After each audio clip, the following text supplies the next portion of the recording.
नमस्कार दोस्तों। कहते हैं सफलता के लिए अकेला सिर्फ मेहनत ही करते जाएं तो यही नहीं काफी होता है। सफलता के लिए मेहनत के साथ सही दिशा में अगर मेहनत हो तो सफलता निश्चित हो जाती है।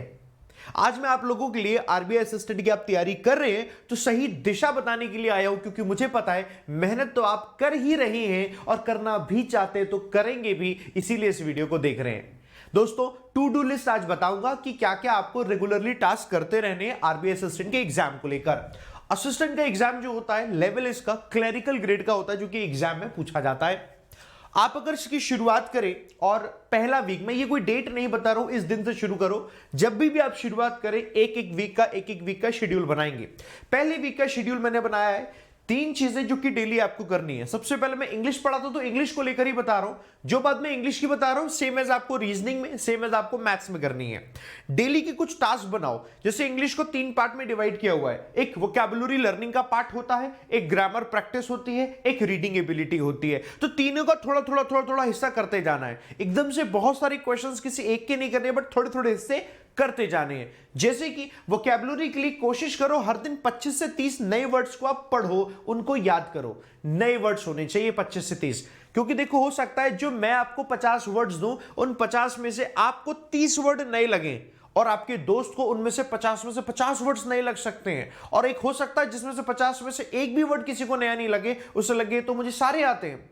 तो आप अपनी कैपेबिलिटी के अकॉर्डिंग, जब आप न्यूज़पेपर रीडिंग कर रहे हो, कोई आप किताब में से रीडिंग कॉम्प्रिहेंशन कर रहे हो, कोई क्लोज टेस्ट कर रहे हो, कोई और क्वेश्चन कर रहे हो, जो भी वर्ड आपको नया मिलेगा उसको आप अपनी नोटबुक में लिखोगे और हर दिन का टारगेट लेकर चलो। सुबह से लेकर शाम तक में 25 से 30 वर्ड आप नए सीख रहे होंगे हर दिन। ये टारगेट लेकर चलो, कोई बहुत बड़ा टास्क नहीं है, अ वेरी सिंपल टास्क जो कि इजीली आपसे हो जाएगा।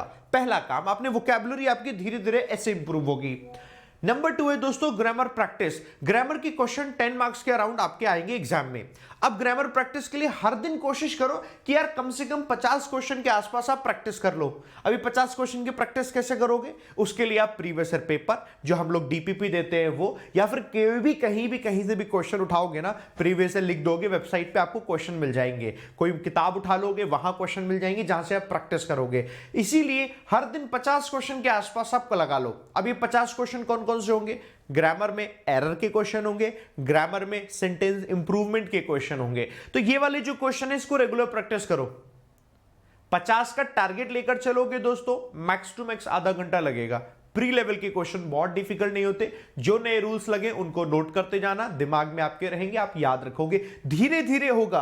अगली चीज है दोस्तों रीडिंग एबिलिटी की। कोशिश करो समय निकालो, 2 रीडिंग कॉम्प्रिहेंशन डेली पढ़ो। रीडिंग कॉम्प्रिहेंशन पढ़ने में देखो होगा क्या, जब आप रीडिंग कॉम्प्रिहेंशन पढ़ोगे तो आपके वोकैबुलरी वर्ड्स यहां से आएंगे। आपको रीडिंग की जरूरत होती है, ना चाहते हुए भी आप जब ये रीडिंग कॉम्प्रिहेंशन करोगे तो रीडिंग कर रहे होंगे, इसी से ही आपका इंप्रूवमेंट होगा।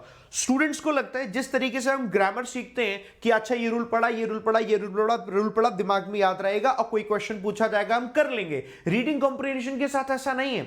इसके साथ तो जितना ज्यादा आप रीडिंग एबिलिटी इंप्रूव करोगे उतना बेहतर आपके लिए होगा। आप ये कह नहीं सकते कि 5 रीडिंग कॉम्प्रिहेंशन ये वाले टॉपिक की कर ली, 5 इस टॉपिक की, 5 इस टॉपिक की, आपका काम हो गया। ऐसा नहीं कह सकते, क्योंकि क्या लिखा हुआ है, वर्ड्स का इस्तेमाल सेंटेंसेस में कैसा हुआ है, आपको उसे बहुत अच्छे से उसके मीनिंग को समझना होगा, तभी उसका जवाब सही तरीके से दे पाएंगे।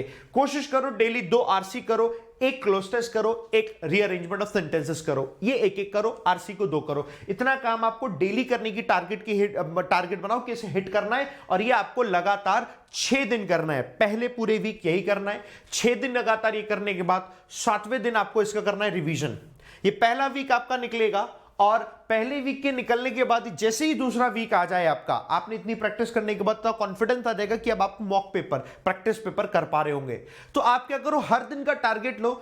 ये तो आप कर ही रहे होंगे, प्लस नेक्स्ट वीक से आप इनमें से यानी कि डेली या तो एक मॉक पेपर या एक प्रीवियस ईयर पेपर, या तो एक मॉक पेपर या एक प्रीवियस ईयर पेपर, ये आप दोस्तों डेली का टास्क रख लो कि इन सभी टास्क के साथ में इसको भी आप जरूर कर रहे होंगे। या तो मॉक पेपर या फिर प्रीवियस ईयर पेपर, या तो मॉक पेपर या फिर प्रीवियस ईयर पेपर। इतनी बात सबको समझ में आ गई, हो गया आपका इंग्लिश सेक्शन कंप्लीट। ऐसे ही दोस्तों मैथ्स में भी नेक्स्ट वीक से एक मॉक पेपर लगाना शुरू करो, रीजनिंग में भी नेक्स्ट वीक से एक मॉक पेपर लगाना शुरू करो। ये काम आपको करना है दोस्तों। साथ ही साथ जब आप कुछ जनरल पॉइंट जो कि सिर्फ आरबीआई असिस्टेंट को लेकर नहीं है, जो कि हर एक एग्जाम को लेकर होते हैं, अगर आपको इंग्लिश इंप्रूव करनी है वो आपको आनी चाहिए। उसके लिए क्या करो, डेली न्यूज़पेपर की रीडिंग करो जो एडिटोरियल में कराता हूं दोस्तों, मेरे साथ करो। अगर आपको दिक्कत होती है एडिटोरियल की, सुबह 8 बजे कराता हूं, 3 चीजें कवर होती है सबसे बड़ी। पहला, वोकैबुलरी वर्ड्स वहां से कवर होते जाते हैं, एक्स्ट्रा मेहनत नहीं करनी। दूसरा, इडियम फ्रेजेस में कराता हूं, एक्स्ट्रा मेहनत नहीं करनी। तीसरा, फ्रेजल वर्ब कराता हूं, एक्स्ट्रा मेहनत नहीं करनी। और रीडिंग तो आपकी एबिलिटी इंप्रूव होती ही होती है, क्योंकि वहां से हम पढ़ रहे होते हैं। तो दोस्तों ये आप करिए। अगर आपको सच में लगता है कि इंग्लिश तो बहुत वीक है, मुझसे हो ही नहीं रहा, तो मैं हूं ना। और दूसरी चीज दोस्तों, ग्रामर रूल्स के लिए दोपहर 12 बजे लाइव सेशन करता हूं मैं, और आरबीआई असिस्टेंट के लिए भी दोस्तों नेक्स्ट वीक से स्टार्ट करूंगा। तो आप दोपहर 12 बजे वाले टाइम को फिक्स कर लो कि इंग्लिश हमें यहां पढ़नी है, बस आपका काम हो जाएगा।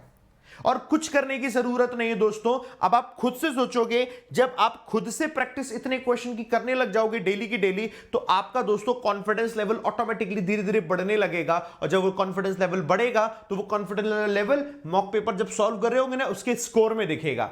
इसे करना शुरू करो। एक हफ्ते ये करोगे, नेक्स्ट वीक ये करोगे, उसके नेक्स्ट वीक फिर करोगे। जैसे आपके 20-21 दिन हो जाएंगे ना, आप फिर कहोगे कि आपका इंग्लिश में स्कोर बढ़िया आने लग गया है। इसे करना शुरू कर दो। कोई और डाउट हो, कोई और सवाल आए, मेरे को कमेंट करके बता देना। आरबीआई असिस्टेंट का जैसे ही नोटिफिकेशन आएगा, समय इतना मिलेगा नहीं कि आपको उसकी तैयारी के लिए तब आप तैयार करो, इसलिए अभी से स्टार्ट करो। मेरी शुभकामना आप सभी के साथ में। आप अपने घर का वो चिराग हो दोस्तों, जो अपने घर में, जब घर आपको कभी महसूस हुआ कि मेरे घर में फाइनेंशियल प्रॉब्लम है, मेरे घर में ये लगता है कि किसी को गवर्नमेंट जॉब मिल गई तो घर की स्थिति बदल जाएगी, तो आप ही वो चिराग हो दोस्तों जो कि अपने घर में वो उजेला कर सकते हो। तो उसके लिए पूरी ताकत लगाओ, मैं आपके साथ में हूं।